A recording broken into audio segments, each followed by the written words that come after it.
नमः शिवाय। ओम नमः शिवाय। नमः शिवाय।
शिवाय।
विश्वनाथ भगवान की जय। महाकालेश्वर भगवान की जय। ओंकारेश्वर भगवान की जय। वरेश्वर महादेव की। हर हर महादेव। हर हर महादेव। हर हर महादेव। काशी विश्वनाथ ओगड़दानी त्रिकालदर्शी कैलाशी विनाशी भगवान शिव, जिनकी पुनीत पावन पवित्र शिव महापुराण की कथा संपूर्ण विश्व का कल्याण करने वाली, जगत का उद्धार करने वाली, इस पवित्र पावन शिव महापुराण की कथा दिल्ली के निरंकारी मैदान में आज से प्रारंभ हुई है। कथा के मुख्य आयोजक मानव सेवा एवं शिक्षा संस्थान दिल्ली,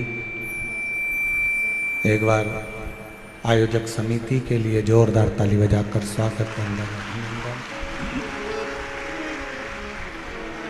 मानव सेवा एवं शिक्षा संस्थान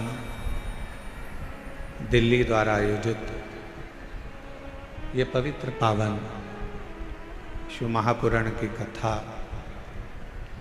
माँ यमुना के तट पर दिल्ली की इस पवित्र भूमि पर, जहाँ संत साधु तपस्वी इस निरंकारी मैदान में हमेशा सत्संग कराते रहे, ऐसी पवित्र भूमि पर आज शिव महापुराण की कथा श्रवण करने का सौभाग्य मिला है। कथा के मानव सेवा एवं शिक्षा संस्थान के अध्यक्ष श्री कौशल गर्ग समिति अध्यक्ष मयंक जी द्विवेदी जी, डॉक्टर महंत गौरव शर्मा जी, यश गर्ग जी एवं संपूर्ण दिल्ली में निवास करने वाले सभी शिव भक्त, एक बार सभी के लिए जोरदार ताली बजाकर स्वागत करता हूं।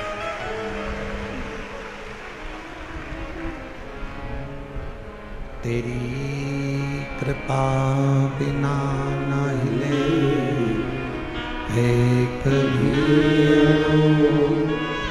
ले सांस तेरी कृपा से बखान क्या करूं मैं राहों के ढेर का, चपटी बबूत में खजाना कुबेर का, हे गंगाधार मुक्ति द्वार ओंकार तू, भोले ओंकार तू, आयुष्य बिहारी शंभो तार तू, बखान क्या करूं मैं राखों के ढेर का, चपटी बबूत में खजाना कुबेर का, हे गंगाधार मुक्ति द्वार ओंकार तू, भोले ओंकार तू, आयुष्य बिहारी शंभो तार तू। दिल्ली के रहनिवासियों में मेरी कथा के पंडाल में विराजमान सभी संत साधु, गुरुजन, ब्राह्मण जन, तपस्वी जन, साधक, उपासक एवं इस तपती हुई गर्मी में, इतनी तेज धूप में, गर्मी में लाखों की संख्या में पधारे आप शिव भक्तों को नमन करता हूं, प्रणाम करता हूं।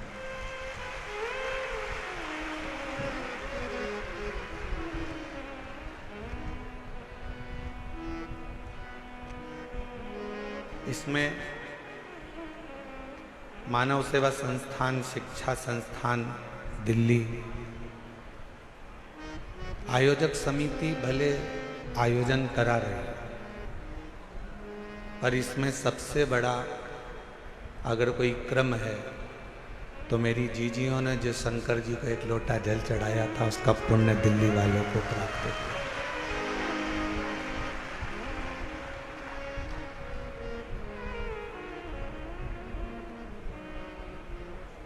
और हम तो कहेंगे एक बार अगर कोई मौका लगे तो दिल्ली में आकर दिल्ली वालों का दिल जरूर देखना, इसके अंदर शिव बसा पड़ा है। बोल बम का नारा है, सारी समस्या का हल। इनके दिल में अगर कोई मिलेगा तो आपको शंकर ही मिलेगा, शिव। और वो किस रूप में, कैसे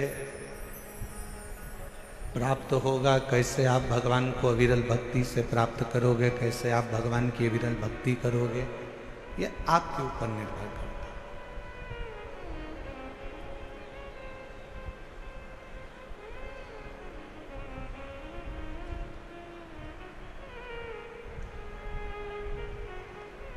अभी हम आ रहे थे तो थोड़ा सा ट्रैफिक का जाम था। कुछ माताएं रिक्शे में से उतर कर बोली, क्यों गुरुजी तुम भी जाम में फंस गए?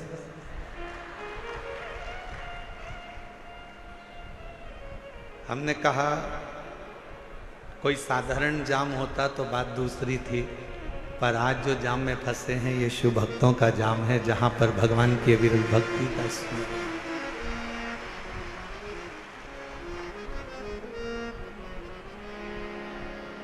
उसको पाने की एक ललकता,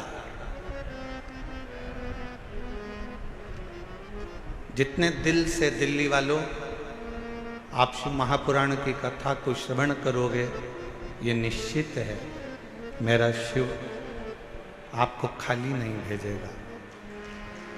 आपकी भक्ति शिव के प्रति,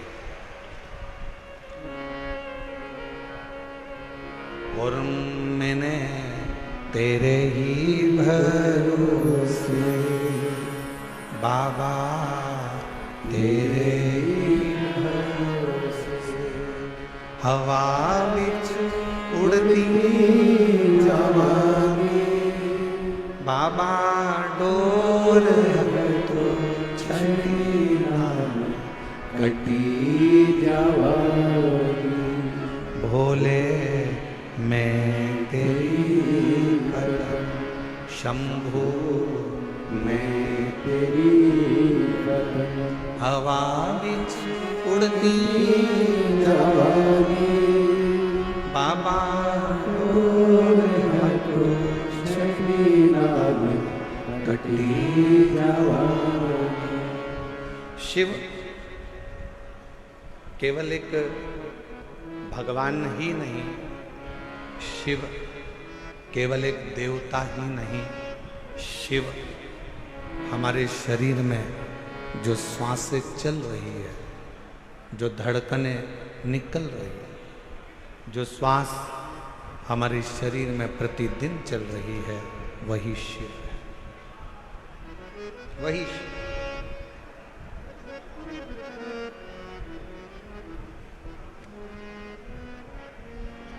कई लोगों ने प्रश्न किया कि इस कथा का नाम हस्तिनापुर शिव पुराण क्यों रखा?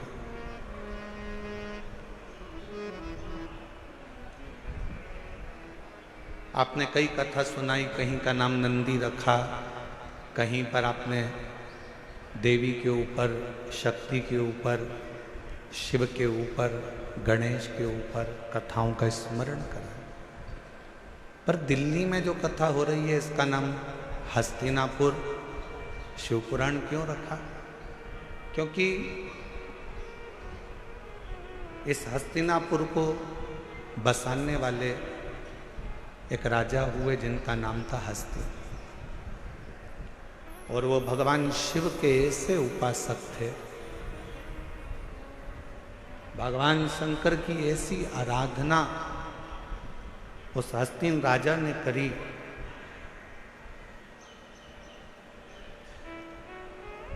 कि स्वयं शिव उस राजा के कल्याण के लिए इस पृथ्वी पर अपना चरण रखकर उस राजा के कल्याण के लिए इस भूमि पर आ जाते।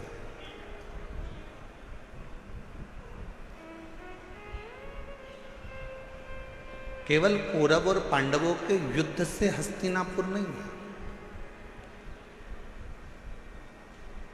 हस्तिनापुर का इतिहास अगर पुराना उठाकर देखेंगे तो मेरे शंकर की अविरल भक्ति से हस्तिनापुर है। और इस हस्तिनापुर में वही राज कर सकता है जो शिव का परम उपासक हो, जिसने शंकर की अविरल भक्ति को अपने जीवन में उतारा हो। चाहे वो युधिष्ठिर हो, चाहे वो अर्जुन हो, चाहे वो नकुल हो, सहदेव हो, पांडव हो।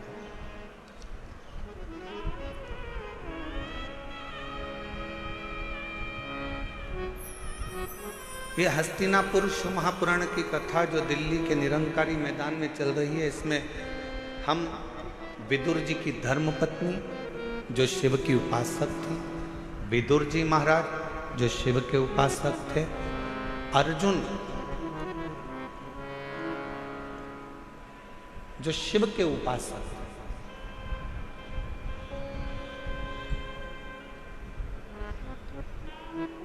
गुरु द्रोणाचार्य ने अपने 105 शिष्यों को बुलाया, 100 कौरव 5 पांडव। शिक्षा का पहला दिन था, और शिक्षा का जो पहला दिन होता है वो बड़ी परीक्षा का दिन होता है। कथा का जो पहला दिन होता है बड़ी परीक्षा का दिन होता है। बहुत सारी विघ्न आते हैं, बहुत सारी तकलीफें आती हैं, बहुत सारी समस्या आती है।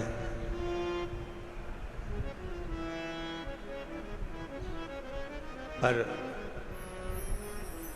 हमने एक चीज देखी है दिल्ली प्रशासन की, जो अभी हम लोग आते आते देख रहे थे, कि यहाँ के कलेक्टर महोदय हों, यहाँ के कमिश्नर महोदय हों, यहाँ के आईजी डीआईजी हों, यहाँ के टीआई हों, यहाँ के एसपी हों, एसएसपी हों, यहाँ का एक एक प्रशासनिक बल, हमने देखा कि पूरे कथा के पंडाल पे ही नहीं, पूरी रोड पर भी व्यवस्था में लगा हुआ था।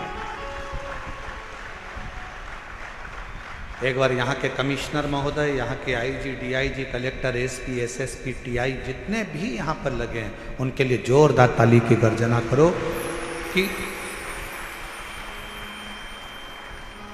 हम सही कहें तो हम जब यहाँ आए तो हमने तो सोचा था कि 2 दिन के बाद शिव भक्त ज़्यादा संख्या में आएंगे, परंतु आज की नज़ारा देखकर तो ऐसा लगता है कि कल तेरा क्या होगा कालिया, उसमें कहा।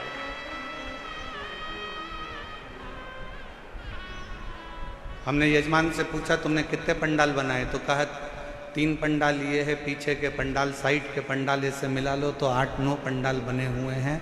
फिर हमने आते आते पूछा पंडालों में जगह कितनी खाली है, तो कि 1 पाँव रखने की जगह नहीं है, सारे पंडाल बाबा के भरे पड़े हुए हैं। और इसको कौन संभाल रहा, कौन? एक बार फिर प्रशासन के लिए जोरदार ताली बजाओ। संभालने वाली ये प्रशासनिक व्यवस्था, यहाँ के कमिश्नर महोदय हों, कलेक्टर महोदय हों, एसपी हो, एसएसपी हो, आईजी हो, डीआईजी हो, एसडीएम हो, यहाँ का पूरा पुलिस बल, ट्रैफिक पुलिस हो, चाहे अन्य बल हो, यहाँ की चिकित्सा विभाग, सब संभालने वाले।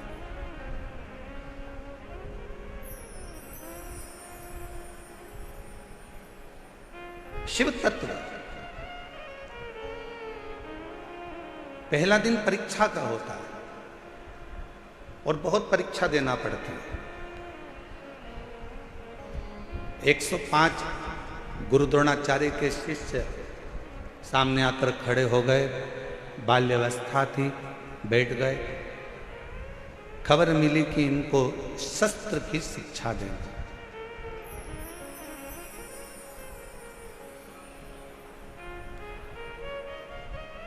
इनको शस्त्र शिक्षा देना है।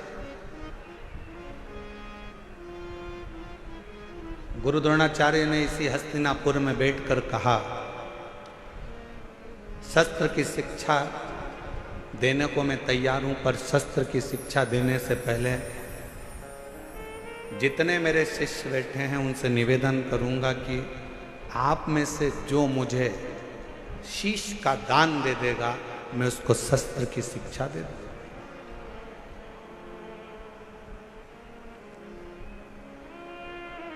जितने कौरव बैठे थे वो सारे के सारे उठकर चले गए कि शस्त्र की शिक्षा नहीं चाहिए, अगर सिर ही कट जाएगा तो शस्त्र किस काम का।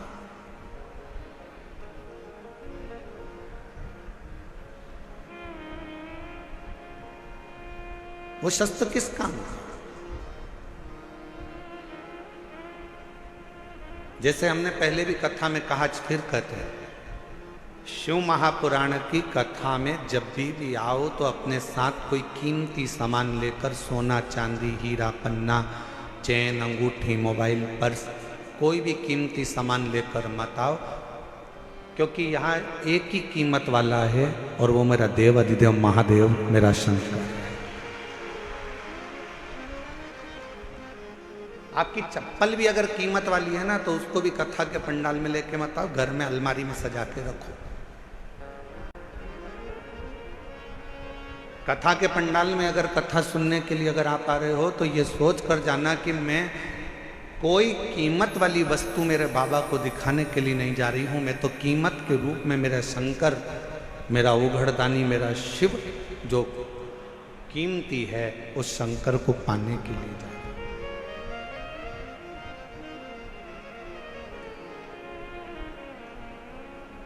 हम चेन पहने हैं, बार बार अपना ध्यान चेन पर जाएगा। हम अंगूठी पहने हैं तो अंगूठी पर जाएगा।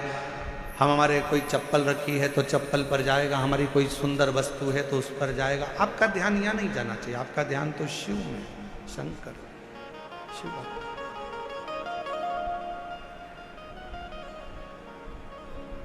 और मेरे भोले तेरा सहारा है, मेरे भोले तेरा सहारा है, मेरी नैया का तू किनारा है, मेरी नैया का तू किनारा है, मेरे बाबा तुझे पुकारा है, मेरे बाबा तुझे पुकारा है, मेरी नैया का तू किनारा है, मेरी नैया का तू किनारा है। शिव को पाने के लिए बहुत रतन माणिक मोती सोना चांदी हीरा पन्ना जेवर आभूषण या दिखावे की शंकर को जरूरत नहीं।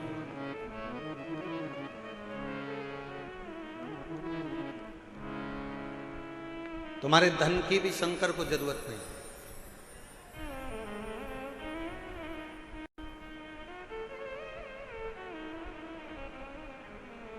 कोई तुमसे कहे कि 500 रुपए हमारे पास जमा करो, हम तुम्हें शंकर जी से मिला देंगे, तो कहना 500 तुम खुद के खर्च करो, तुम मिल लो। शिव को धन की जरूरत नहीं है। अगर शंकर को धन की जरूरत होती तो सोने की लंका का दान भगवान शंकर रावण को नहीं कर देते।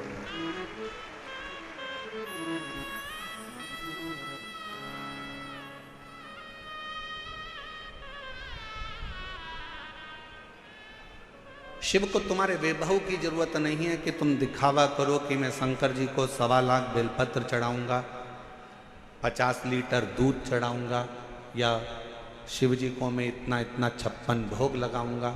शिव जी कहते मुझे तुम्हारा वैभव भी नहीं चाहिए। क्या करूंगा तुम्हारे वैभव का? फिर किसी ने कहा मैं शंकर भगवान को एक एसी के कमरे में, एसी के महल में भगवान शिव को रखूंगा, तो शिव को तुम्हारा एसी का रूम भी नहीं चाहिए।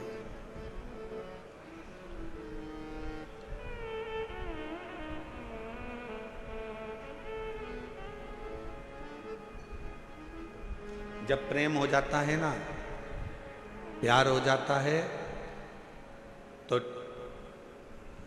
छोरी छोरे से कहती है, लड़की लड़के से कहती है कि आप और हम तो एक टूटे हुए झोपड़े में भी रह लेंगे अगर प्रेम है तो। और प्रेम नहीं है तो करोड़ों का महल भी बेकार लगता है। शिव भी यही कहते हैं, आपका अगर प्रेम है शंकर जी के प्रति, आप शिव जी को अपना मान लिए हो कि ये मेरा पिता है, ये मेरा बाबुल है, ये मेरा बाप है। अगर तुमने मान लिया कि शिव मेरे पिता है, मेरे बाबुल है, मेरे पिता हैं, तो फिर महल की जरूरत नहीं पड़ेगी। शिव तुम्हारे दिल में निवास करेंगे। वो दिल कैसा भी हो, वो हृदय कैसा, ना उसको वैभव चाहिए, ना उसको धन चाहिए, ना उसको दौलत चाहिए।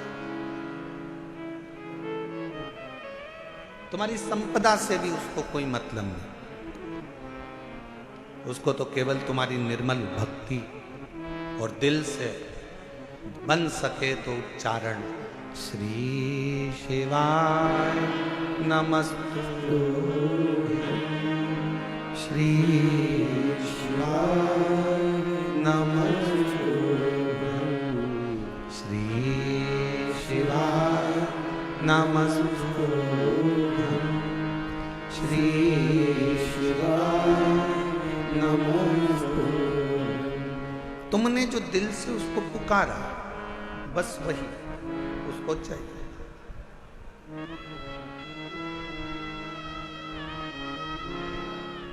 कोई दिखावा,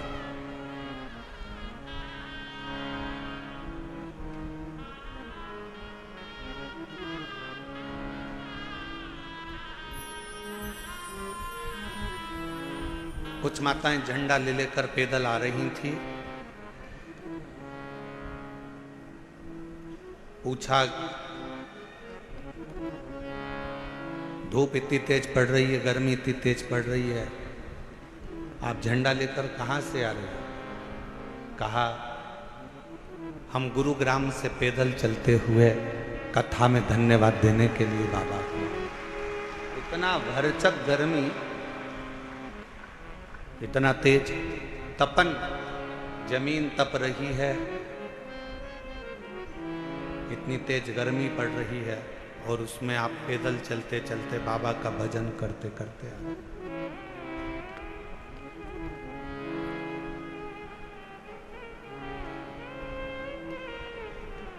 शिव कथा कह रही है, भगवान शंकर का संवाद कह रहा है।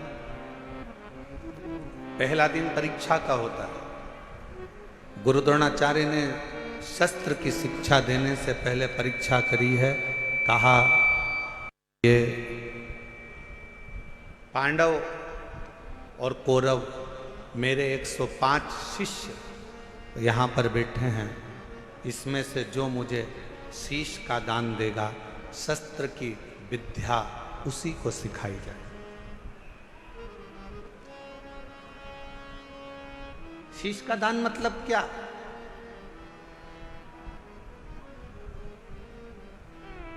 क्यों घर के लोग कहते हैं कि बेटी घर अगर ससुराल जाओ तो सास ससुर के चरणों में झुक जाना, शीश झुकाना। माँ अपने पोता पोती को, अपने बेटा बेटी को कहती है दादा दादी के पास शीश झुकाना, नाना नानी को शीश झुकाना, घर के बुजुर्गों के आगे शीश झुकाना। शीश झुकाना मतलब शीश का दान दे देना। शास्त्र कहता है शीश का दान का मतलब ये होता है कि आप अपने भीतर का अहंकार उनके चरणों में डाल दिए हो और आपके अंदर अहंकार बचा नहीं है, आप उसके हो गए। अभिमान आपने त्याग दिया, अहंकार आपने छोड़ दिया। कई लोग कथा में भी आते हैं तो शीश का दान नहीं कर पाते, अहंकार को छोड़ नहीं पाते। तुम मुझे पहचानते नहीं हो, तुम मुझे जानते नहीं हो। मैं अब भी फोन लगाती हूँ, देखो अब भी मुझे जगह मिलेगी, अब भी फोन लगाती हूँ। और उसको क्या मालूम कि कथा में आई है तो यहाँ तो नेटवर्क मिलता ही नहीं है। जहां जहां शिव महापुराण की कथा होती है वहां नेटवर्क ही नहीं लगता, क्योंकि वहां एक ही नेटवर्क चलता है, वो शंकर जी का। बाकी के सारे नेटवर्क फेल हो जाते हैं। मैं अभी फोन लगाती हूँ, तुम मुझे जानते क्या हो, मैं बैठूंगी आगे, मैं अभी फोन लगाती हूँ। बस हम तो कहते कभी कभी उनसे भी सीखा करो जो तुरंत कहते अब भी फोन लगाती हूँ, 1 मिनट नहीं लगेगा और मेरी गाड़ी छूटेगी, अब भी फोन लगाती हूँ, 1 मिनट नहीं लगेगा और मैं आगे बैठूंगी। ऐसा ही बल तुम्हारे अंदर होना चाहिए। अब भी श्री शिवाय नमस्तुभ्यम बोलती हूँ और मेरा शंकर मेरे पर कृपा करेगा, ये निश्चित है। ये निश्चित है। और जिस दिन आपके अंदर ये बल आ गया ना कि मेरा शंकर, मेरा उघड़दानी, मेरा त्रिकालदर्शी, मेरा कैलाशी, मेरा अविनाशी, मेरा शिव मेरे साथ में है, मैं उसको पुकारूंगी, वो मेरा सुनेगा, मैं उसको आवाज दूंगी, वो सुनेगा। उस दिन सर्वश्रेष्ठ सब कुछ।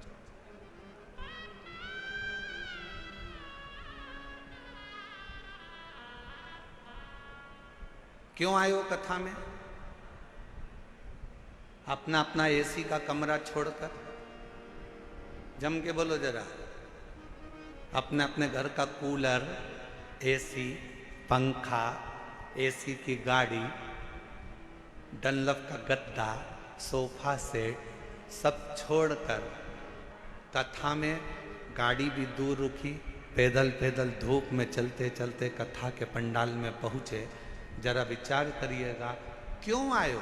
क्योंकि तुमको मालूम है कि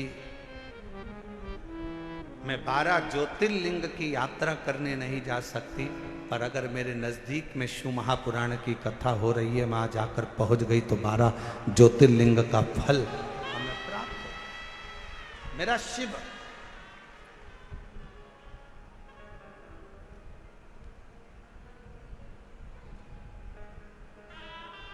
मेरा शिव मुझे यहां मिल जाए।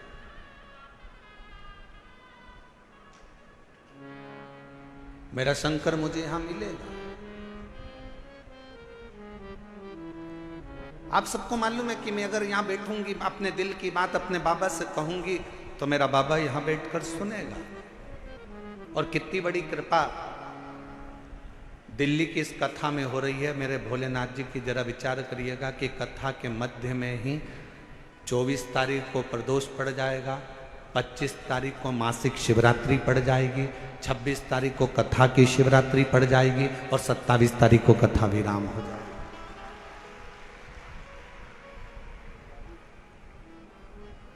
अब कितनी पुण्यता है। बस अपने चित्त को, अपने मन को, अपनी भक्ति को शिवमय बनाओ। प्रथम दिन था, गुरु द्रोणाचार्य ने सामने बिठाया अपने शिष्यों को। 105 शिष्य सामने बैठे।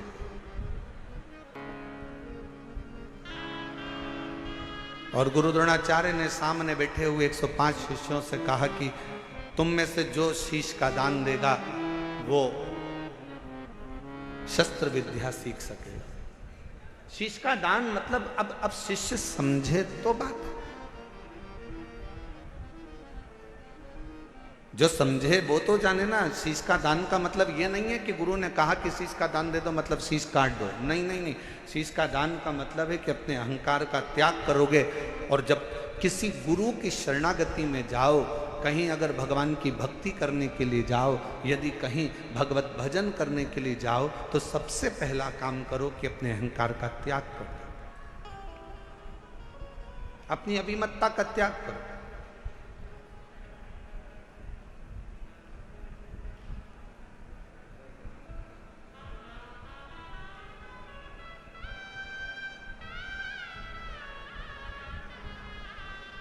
कल हम देख रहे थे बहुत बड़ी बड़ी बिल्डिंगें दिल्ली में बनी है, इतनी बड़ी बड़ी बिल्डिंगें बनी, इतना बड़ा बड़ा मकान बना, इतना बड़ा बड़ा मकान बना।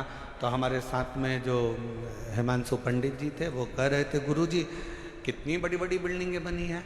हमने कहा अपने शहरों में या अपने छोटे छोटे पुराने पुराने गाँव हैं, उसमें बड़ी बिल्डिंग भले नहीं होती थी पर बड़े मकान जरूर होते थे। और उस मकान में और यहाँ के मकान में एक बहुत बड़ा अंतर है। वहाँ के मकान मौन रहकर बन जाते थे और यहाँ के मकान लोन लेकर बन जाते हैं।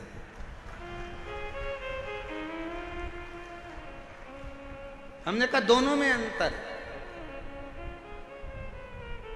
गांव का मकान काय से बनता है? जम के बोलो जरा सब। लोन लेकर। काय से बनता है? मौन रहकर गांव का मकान बन जाता था। और शहर में अगर मकान बनाना है, बहुत बड़ी बिल्डिंग बनाना है, तो यहाँ मौन रहने से नहीं, बैंक से लोन लेने से मकान बनता था। बहुत अंतर है दोनों में। हमारे गांव में आप जितना मौन रहेंगे, सहज रहेंगे, सरल रहेंगे, उतना उतना कृपा। वो कहते हैं ना कि कहा वर में और आशीर्वाद में बहुत बड़ा अंतर होता है।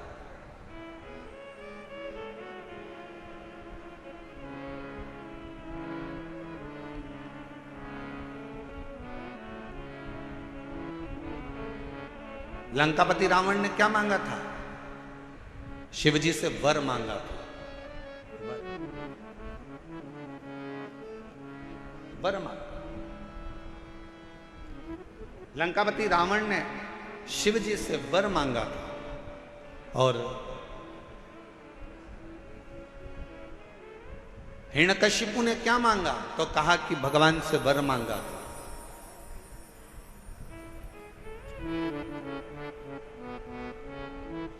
जितना मांगा गया वो वर था। रावण ने वर मांगा, लंका मिल गई, राज्य मिल गया, सत्ता मिल गई, वैभव मिल गया। पर धीरे धीरे एक दिन लंका के राजा रावण को भी प्राण त्यागना पड़ा, छोड़ना। हिरण्यकशिपु ने वर मांगा, एक दिन हिरण्यकशिपु को भी प्राण त्यागना पड़ा। और आप सबसे निवेदन है, शंकर जी के मंदिर में जाकर कभी वर मत मांगना कि भगवान मुझे ये दे दो, भगवान मुझे वो दे दो, भगवान मुझे ये प्रदान कर दो, भगवान मुझे ये प्रदान कर दो। तुम शिव जी के मंदिर में अगर एक लोटा जल चढ़ाने के लिए जाओ तो शिव महापुराण की कथा कहती है कभी शिव के मंदिर में जाकर वर मत मांगना, क्योंकि वर मांगोगे तो एक दिन वो वर समाप्त हो सकता है। शंकर जी के मंदिर में जाकर कहना बाबा मुझे आपका आशीर्वाद दे दो, क्योंकि वर समाप्त हो जाएगा पर आशीर्वाद कभी समाप्त नहीं होता, कभी समाप्त नहीं।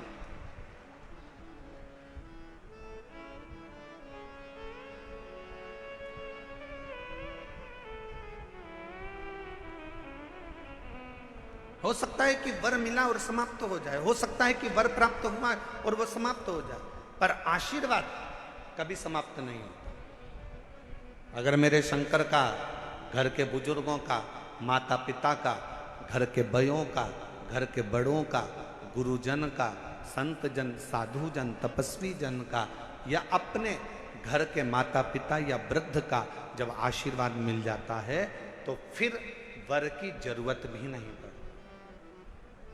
मांगो उससे कि देना हो तो जन्म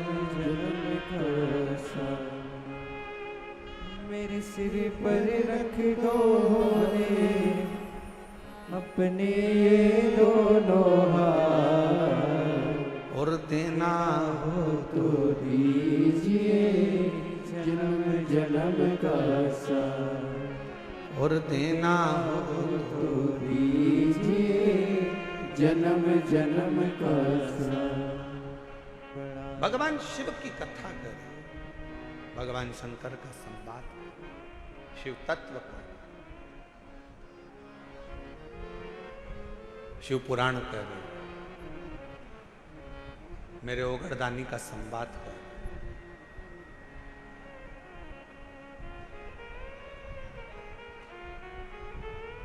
शीश का दान दीजिए।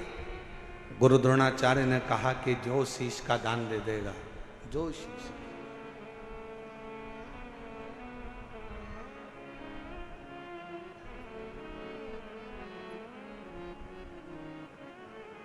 मेरे शंभू ने कहा, मेरे शंकर ने, इस पवित्र कथा का आनंद कर रहा है, हस्तिनापुर शिव महापुराण की कथा कर रही है, जो शीश का दान देगा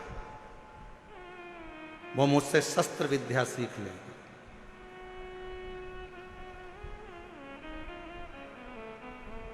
अब कौन शीश का दान दे? सब 105 जितने शिष्य बैठे थे गुरु द्रोणाचार्य के, उसमें से 100 शिष्य उठकर चले गए। 5 शिष्य बैठे रहे पांडव, उसमें भी एक अर्जुन सामने बैठा रहा, तलवार उठाई और शीश के पास लेकर जाने लगा, काट कर शीश का दान देने लगा। गुरु द्रोणाचार्य ने मना कर दिया, मुझे कटा हुआ शीश नहीं, तेरे धड़ पर लगा हुआ शीश मेरे चरणों में पड़ जाएगा, उतना दान बहुत है और मैं तुझे दे दूं, मत दीजिए। शंकर भगवान को तुम्हारा धन नहीं, वैभव नहीं, सत्ता नहीं, दौलत नहीं, शिव जी को केवल तुम्हारा एक लोटा जल शिव को समर्पित कर दो। एक लोटा जल भी नहीं हो तो 3 बार ताली बजा दो। वो भी नहीं है तो मुख से बम बम बोले बोले। ये भी नहीं बोल सकते तो मुख से हर हर महा इतना कर सकते। बहुत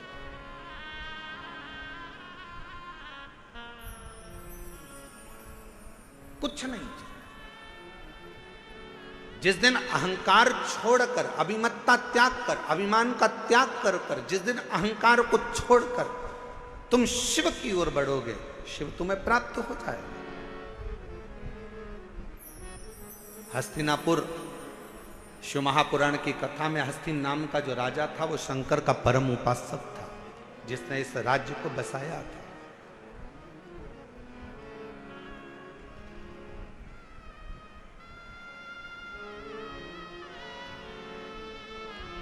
एक शिव भक्त क्या कहता है? अभी कथा में कहा कि वर मत मांगो, आशीर्वाद मांग लो। भगवान अगर मिल भी जाए ना, तुम्हारे पास में आकर खड़ा भी हो जाए और कह दे ए मांग तुझे क्या चाहिए, तो उसे कह देना नहीं नहीं मुझे कुछ नहीं चाहिए, तुम तो तुम्हारा आशीर्वाद दे दो बस। क्यों? क्योंकि वरदान दोगे तो हो सकता है एक दिन समाप्त हो जाए। हमने फ्रिज मांग लिया, कूलर मांग लिया, एसी मांग लिया, ये मांग लिया, वो मांग लिया, गाड़ी मांग ली, बंगला मांग लिया, सामान मांग लिया, बेटा मांग लिया, बेटी मांग ली, दौलत मांग लिया, सत्ता मांग ली, हो सकता है एक दिन समाप्त हो जाए। पर यदि आपका अगर आशीर्वाद होगा तो ये कभी समाप्त होने वाला नहीं है। वर समाप्त हो सकता है पर आशीर्वाद कभी समाप्त नहीं होता, वो अजर और अमर रहता है। वो आपके आज भी है और कल भी है।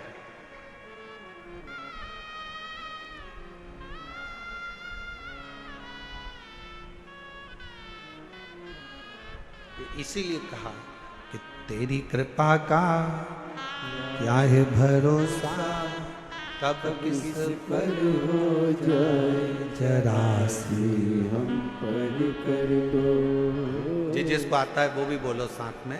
तेरी कृपा का क्या है भरोसा, कब किस पर हो जाए जरा सी हम पर कर दो, जरा सी हम पर कर दो।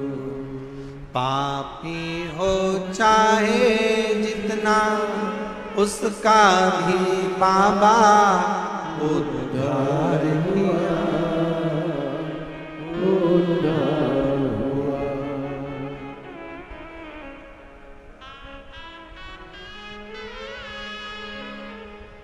जिस पर भी हो गई तेरी करुणा कृपा वो भव पार हुआ,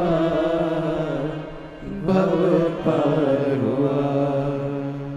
पापी हो चाहे जितना उसका भी बाबा उद्धार हुआ, उद्धार हुआ। जिस पर भी हो गई तेरी करुणा कृपा वो भव पार हुआ, भव पार हुआ। गिद्ध अजामिल गणिका जैसे मन को तुम्हारे भाई जरा सी हम पर कर दो, जरा सी हम पर कर दो। तेरी कृपा का क्या है भरोसा, कब किस पर हो जाए जरा सी हम पर कर दो, जरा सी हम पर कर दो। ज्यादा नहीं, बस आशीर्वाद दे दीजिए, वर नहीं चाहिए, शिव आपका साथ दे दीजिए।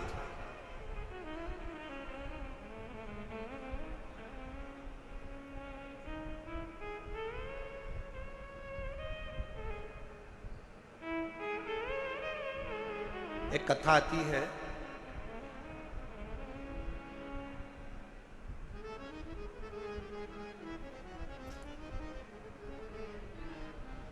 एक नारायण नाम का एक छोटा सा बालक था।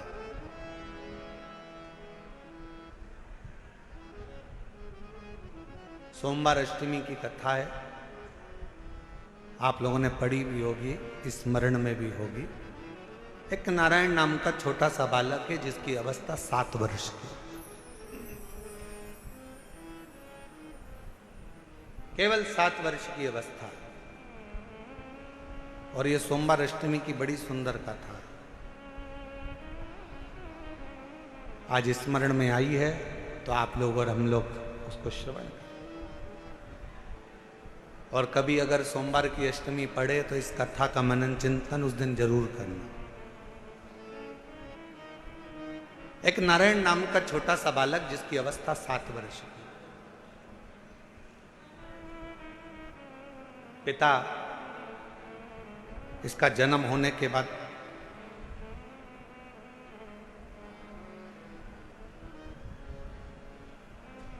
किसी गलत मार्ग में चले गए और किसी अन्य स्त्री के साथ रहना चालू कर दिया। नारायण अपनी मां के साथ में रह रहा,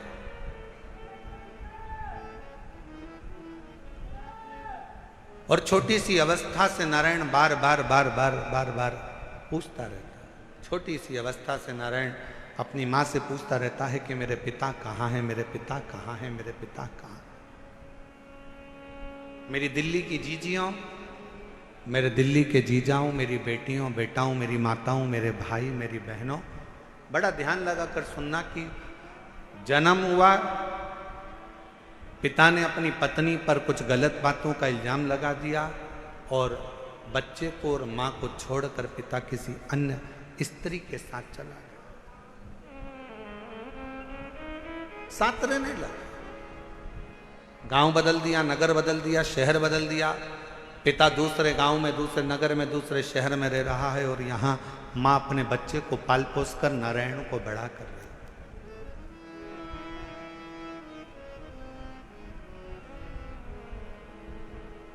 छोटा सा बच्चा जैसे जैसे बड़ा हो रहा है, छोटा सा बच्चा जैसे जैसे बढ़ता जा रहा है, वैसे वैसे अपने पिता के बारे में पूछता जा रहा है। मां मेरे पिताजी कहाँ है, मां मेरे पिताजी कहाँ है। जैसे 4 वर्ष के ध्रुव जी महाराज वन से तप कर कर आने के बाद अपनी मां से पूछते हैं कि मां मेरे पिता कहाँ है, और मां क्या उत्तर दे। मां कहती है कि मैं ही तेरा पिता हूं और मैं तेरी मां हूं। नारायण से भी मां से पूछा, मां मेरा पिता कहाँ है, मेरा पिता कहाँ।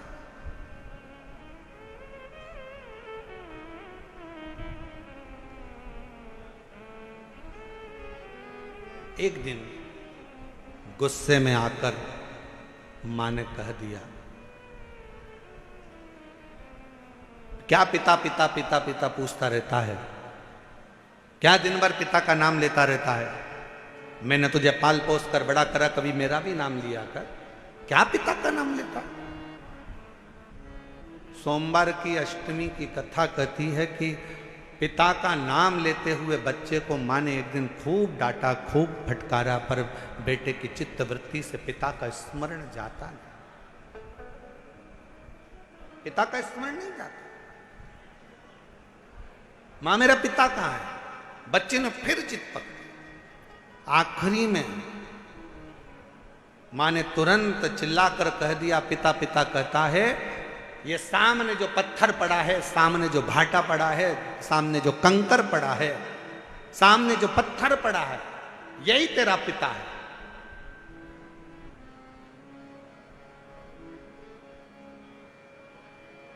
मेरे पिता का नाम क्या है। मां ने कह दिया, तेरे पिता का नाम तो वो देव अधिदेव महा। ध्यान देना जरा, मेरी दिल्ली की जीजियों, मेरे दिल्ली के जीजाओं, मेरी बेटियों, मेरी बेटाओं, मेरी माओ, ये भारत की वो भूमि है, ये भारत की वो धरा है, ये कोई साधारण सी भूमि या साधारण सी धरा नहीं है।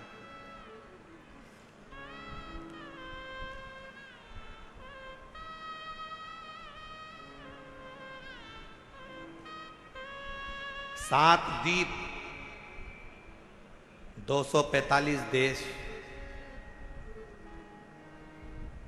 और 4200 धर्म हैं पूरी दुनिया में। 7 द्वीप, 245 देश और 4200 धर्म पूरी दुनिया में है। और उसके बाद भी अगर आपका जन्म भारत की भूमि पर हो जाए और उसके बाद भी आपका जन्म सनातन हिंदू धर्म में हो जाए तो भगवान को धन्यवाद देना कि तूने मुझे अच्छे कुल में पैदा किया।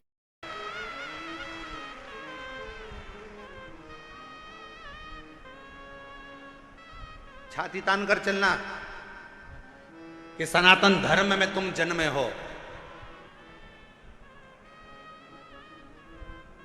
7 द्वीप, 245 देश और 4200 धर्म होने के बाद भी ये भारत की भूमि सनातन धर्म और सनातनी बनकर अगर हम पैदा हुए हैं तो जी हमें गौरव होना चाहिए कि हम भारत माता के इस गोद में अपने संस्कारों से पोषित होते हुए उस महादेव की कृपा से जन्मे हैं। उस महादेव की कृपा से जहां हम अपने रिश्तों को पहचानते हैं, अपनी माता को माता कहते हैं, पिता को पिता कहते हैं, भाई का संबंध रखते हैं, बहन का संबंध रखते हैं, काका काकी का संबंध रखते हैं, नाना नानी का संबंध रखते हैं। सारे रिश्ते हम निभा कर चलते हैं। कोई दूसरे देश में इतने संबंध नहीं निभाए जाते जितने संबंध हमारे भारत की धरा पर एक सनातनी निभा कर चलता है। भारत की भूमि पर एक सनातनी निभा कर चलता है। वो संबंध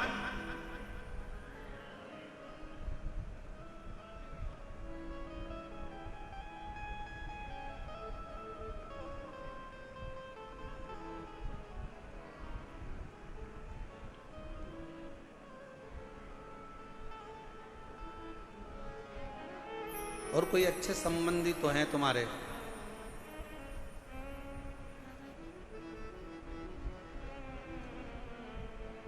पत्थर का मुख बताकर बेटे से कह दिया नारायण से कि ये तेरा बाप है, ये तेरा पिता है। शिव महापुराण की कथा क्या करती है? शिव महापुराण की कथा ने करा क्या? शिव महापुराण की कथा ने केवल विश्वास जगाया है कि जिस तुम्हारे घर के पास के शंकर के मंदिर में 1 लोटा जल चढ़ाने जाओ, जिस शिव जी के मंदिर में तुम जल चढ़ा रहे हो, जिस शंकर जी के मंदिर में तुम जल चढ़ाने गए हो, जिस शंकर जी के मंदिर में तुम बेलपत्र चढ़ाने गए हो, जिस शंकर जी के मंदिर में तुम स्तुति गाने गए हो, जिस शंकर जी के मंदिर में तुम भजन करने गए हो, जिस शंकर जी के मंदिर में तुम नाम जाप करने गए हो, बस तुमने उसको अपना पिता मान लिया। यही शिव पुराण कर रही हो। ये सोमवार की अष्टमी की कथा कर रही हो।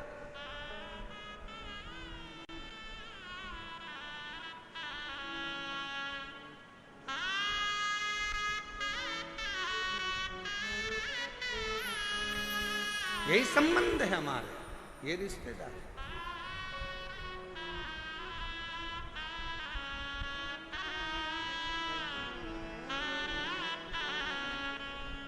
और रिश्ता तेरा मेरा सबसे प्यारा, रिश्ता तेरा मेरा सबसे प्यारा, मैं हूँ तेरा लाला, मैं हूँ तेरा लाला, तू मेरा बाबा, मैं हूँ तेरा लाला, मैं हूँ तेरा लाला। यही संबंध। नारायण ये पत्थर, ये सामने जो शिला पड़ी है, ये पत्थर पड़ा है, ये कंकर पड़ा है, ये भाटा पड़ा है, यही तेरा पिता है। क्या नाम है? बता दिया, इसका नाम देवाधिदेव महादेव। बता दिया। घर के कई माताओं ने अपने बच्चों को भेज दिया 1 लोटा जल लेकर जाओ शंकर जी के मंदिर में जल चढ़ाओ। माँ वहां पर शंकर जी कहाँ है? तो कि ये जो शिवलिंग है यही शिव है, यही पिता है, यही सर्वस्व है। आज मैं हूं कल नहीं, आज संसार है कल नहीं, पर ये शंकर हमेशा रहेगा, तेरा साथ देगा। तो इस पे जल चढ़ा, समर्पित कर 1 लोटा जल।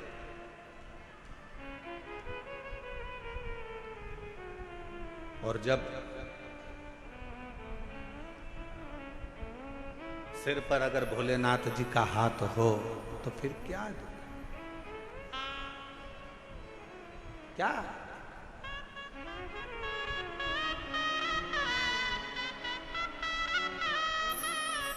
जब स्वयं शिव तुम्हारे मस्तक पर हो तो फिर क्या प्रार्थना करें। जिस प्रार्थना को करने के लिए पूरे दुनिया के लोग कथा के पंडाल में जाते हैं, उस प्रार्थना को हृदय से बाबा से निवेदन करिए, अरदास करें, बाबा से प्रार्थना करें। जहाँ जगह मिले वहाँ बैठें और पीछे बाहर वालों से भी निवेदन है, पंडालों में अगर जगह ना मिले तो हम पहले भी कहते आए हैं कि अपने साथ एक छाता, 2 पानी की बोतल साथ लेकर चलें। एक बोतल अपने लिए पानी की, एक अपने अड़ोसी, पड़ोसी और धड़ोसी के लिए पीछे वाले। जहाँ जगह मिले वहाँ बैठकर बड़े प्रेम से सभी लोग बाबा के नाम का स्मरण करते हुए अपने दिल की बात, बहुत दूर दूर से आप लोग आए हैं, बाबा से प्रार्थना करें, निवेदन करें। दिल्ली में पहली बार योग बना है, ये पवित्र शिव महापुराण की कथा पंडाल में श्रवण करने का संपूर्ण दिल्ली वासियों को बहुत बहुत बधाई है, संपूर्ण क्षेत्रवासियों को बधाई। साथ में बोलेंगे, जिनको याद है वो बड़े भाव से बाबा को पुकारें।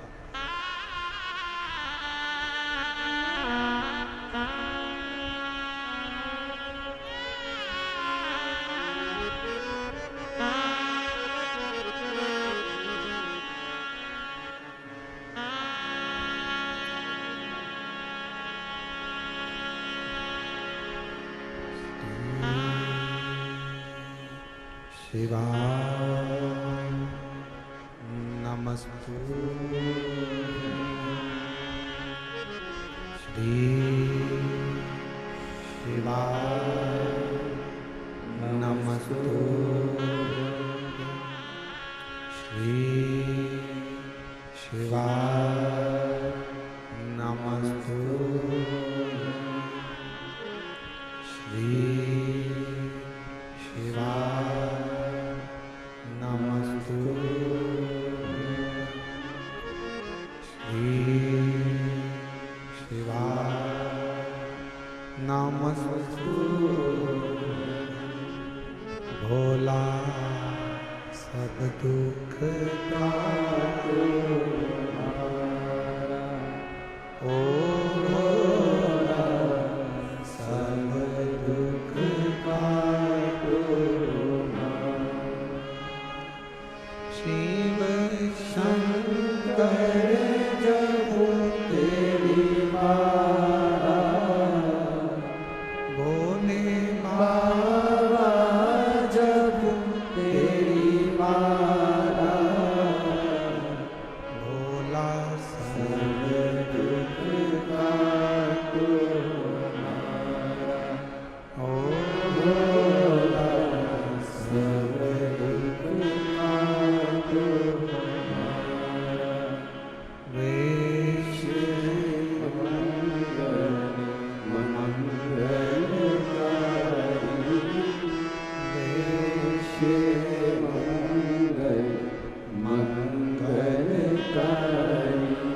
शमशान में वासी हमारा,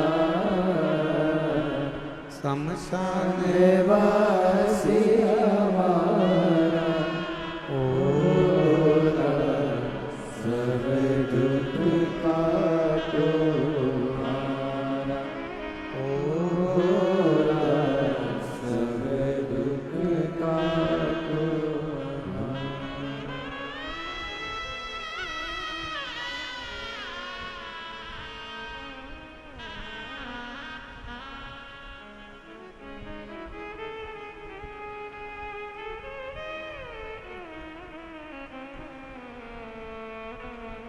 बाबा देवाधिदेव महादेव भगवान शिव, ओगड़दानी त्रिकालदर्शी कैलाशी विनाशी शंकर, करुणा करने वाले दया सागर भगवान शिव की पवित्र कथा कर